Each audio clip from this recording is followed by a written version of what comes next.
All right, that's number 2 AC recharge and die service that we offer here at Meineke Cinnaminson.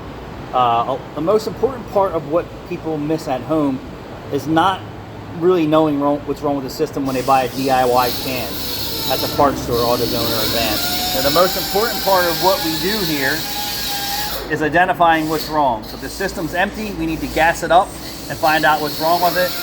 And you also need to put a good dye in there so you can find out what's wrong with the system too. Like, is there another problem?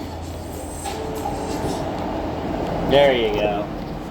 So now this is on a leak test, so it's going to do a 5-minute leak test is what I do for a quick check, and then it's going to do a 5-minute leak down test to see if, oh, so it passed everything right now. So now we're going to move into charging the system up and finding out, does the compressor come on? Do we have a switch problem? Do we have a major leak? Do we have a little leak? There's a lot of different steps that are that go into an AC recover and recharge. This is 134. We are doing YF12342. It's still an AC system. You don't have to be a specially trained person to do any of the newer AC systems. Thanks for watching.